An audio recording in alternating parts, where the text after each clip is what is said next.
Welcome back to pregame.tv. Sunday football action. We've got the Buffalo Bills at the Indianapolis Colts.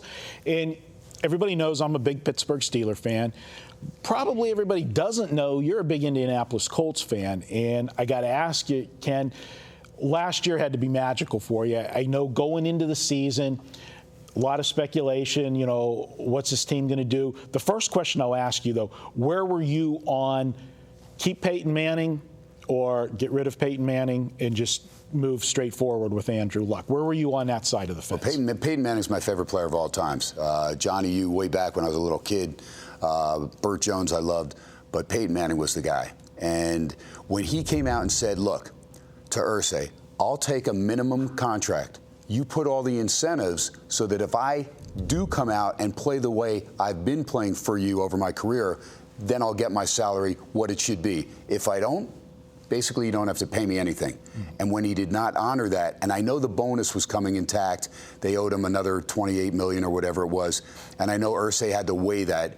Do I want to do that and then still grab an Andrew Luck? Because there was a no-brainer. They were going to grab Luck. I would have liked to keep Peyton, have Luck there to be tutored for 2 years, kind of like Favre, Rodgers. But then you look at Peyton Manning, as strong as he was last year, he may not want to walk away after 2 years. So I was initially really bummed out, although I saw Andrew Luck play at the Coliseum against Southern Cal and throw 6 touchdowns or whatever, and I knew the kid's good. I didn't realize he's as mature as he is. But now, coming from Stanford, you figure you're going to be cerebral just to get in there. Of course, the old man played in the NFL. He's been coached his whole life. But he's a dream kid. He's a kid that we heard Reggie Wayne comment this week that he has practice ethics like Peyton Manning. Yeah. That's something. And Reggie Wayne, my license plate's Colts 87. Reggie Wayne does not come out and say much, but he was that impressed with the way that Andrew Luck comes out and is prepared. First guy to practice, and he's there, and he wants to take that team to another level. Trying to say he's a little bit more mature than Johnny Manziel? Just a little bit, boy, oh boy. And I got to see Andrew Luck in person, too. I went to the Fiesta Bowl when they played Oklahoma State. That was probably one of the best games I ever saw live college football. It's a shame that one of the two teams had to lose that game, but right. Both quarterbacks played phenomenal in that game.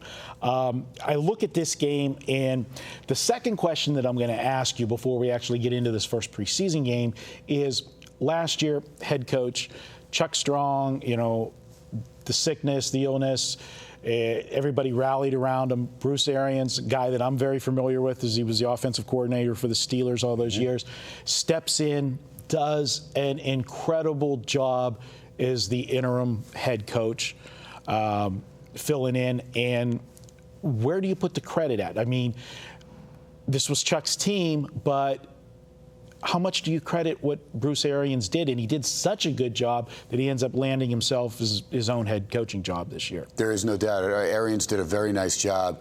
The team really rallied behind Chuck Pagano.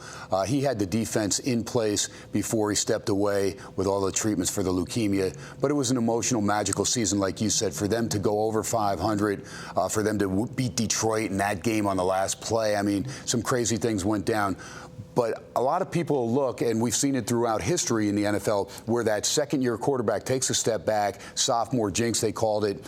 Andrew Luck, I don't see that happening. I see him progressing, not regressing, and I really think that he's got some more weapons around him. Plus, you have Allen and Fleener now, tight ends, couple good bookends with a year under their belt. They bring in Ahmad Bradshaw, and again, if Bradshaw can stay healthy, that is huge for the Colts because he is that type of blocker and that type of receiver out of the backfield that will be a safety valve, and then they'll bring Ballard in there as well and kind of mix it up. Reggie Wayne's still the aging vet, but I really look for Andrew Luck to take this team to another level, and I think the Colt defense will be, again, underrated and better than people think. Yeah, I mean, the running game, the Colts have not had that breakout running back since, when they had the big three there. I mean, I used to love watching, Manning, Reggie Wayne, and Edgar and James. And Dominique Rhodes did a nice job the year they went to the Super Bowl. In fact, the game against the Bears, he was pretty solid. And they picked and chose their spots as far as running. But the great thing when you're playing with Peyton Manning is you don't have to be that great running back because they're looking pass,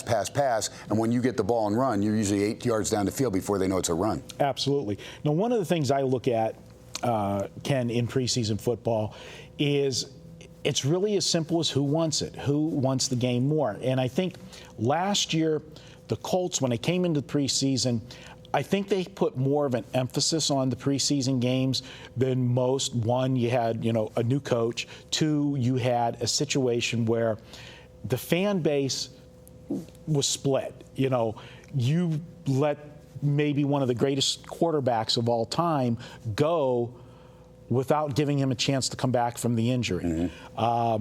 You drafted a rookie that you're investing the future on, and they almost, to me, I think, went out and wanted to establish that continuity, that confidence in the fan base and the team, and get Andrew Luck, more reps than maybe a normal starting quarterback would see in the preseason, because he was a stone-cold rookie, and this was his team from day one. Right. Now, because of all the success they had last year, I think you're going to see them treat this preseason more like a normal coach would. We don't have anything to prove. The fan base, we've proven to the fan base that we made the right move. Yes, Peyton Manning had a great year last year, but we made the playoffs with a rookie quarterback too. And what they also did in the offseason was they grabbed an insurance policy in Hasselbeck, which is huge, because for the first time the Colts actually have a legitimate backup, somebody that can actually get you through if you're in position and maybe you're going to miss Luck for a few weeks or whatever. If he goes down, Hasselbeck can step in and he can manage a few games and get the job done. He knows how to read defenses. They've never had that, whether it was Sorgi, whether it was Painter. They've never had that before. Sorgi was just painful. Unbelievable. It's a cringe. Like the kid, like the Wisconsin kid, but... All right, this is my preseason pick. Let's make it official. Well, I kind of alluded to it about the Colts last year in putting an emphasis on the preseason, a new coach wanting to make an emphasis, making a first-round draft choice on a quarterback, and you tie yourself to that guy. Well, the roles are reversed this year. It's the Buffalo Bills in that position. You've got a new head coach in Buffalo. He comes in here from Syracuse. A lot of people speculated he was going to grab Nassib, the quarterback he had at Syracuse, because he knew his offense. They ran a pro-style offense. But no, he shocked a lot of people when they went E.J. Manuel. And this is a situation that I think they've got a quarterback that's supposed to be an open battle between him and Kolb. But this is going to be Manuel's team eventually. There's no question about it. And I think Buffalo wants to get that winning attitude started. I think they're going to be the one that's a little bit more aggressive in the preseason games. Manuel's going to get more reps than normal for a starting quarterback. So far out of camp, the reports are that he is slightly ahead in the competition, and I'm sure that makes, the Buffalo management happy, because, they went out on a limb with this pick. I'm going to go ahead and take them here. Also, Indianapolis, they are going to be working in new offensive coordinator, so there's going to be some quirks there. The offense, they're going to go to a little more up-tempo offense this year, so they might not have that rhythm right down in the first game as well. So with all of that, I'm going to take the points here. The success the Colts had last year, having that big name rookie Andrew Luck, and the success he had last year is going to make this team, I think, this year a little bit overvalued early on. We're going to take Buffalo plus the points, live dog on Sunday. You know what? I'll tell you what, E.J. Manuel, when you watch Gruden break down the quarterbacks, if this kid can just eliminate holding the ball like a loaf of bread when he was in the backfield by himself, if he doesn't do that, he's got a great upside. There is a lot of talent there, has a ridiculous arm. We know he can get outside and run, and I really think Buffalo made a nice choice. Were you shocked when they went with? I was. I mean, because nobody had him going right there. And again, Nassib, because Marrone taking over, you're looking, okay, is this kid good enough? And you're waiting, but then you're not even expecting E.J. Manuel. But when you break them down and you look at those guys that went in the first couple rounds, quarterback-wise, E.J. Manuel has as much talent as all of them. And it's a shame that he didn't win the big game with Florida State, because they were there, they were set to go. And the game against North Carolina State last year in Raleigh came back to bite him in the butt. Absolutely. Well, that's it for this week, guys. My play officially take Buffalo on Sunday. That wraps it up. The Tuesday crew will be back in here next week. Steve Fezzik, Vegas Runner, Brian Leonard. They'll get you through the first part of the week and throw in some football for the weekend. We'll be here on Thursday next week once again, doing it for you here at pregame.tv. He's Ken THomson. I'm Marco D'Angelo. Have a great weekend and cash a lot of tickets, guys. Talk to you next week.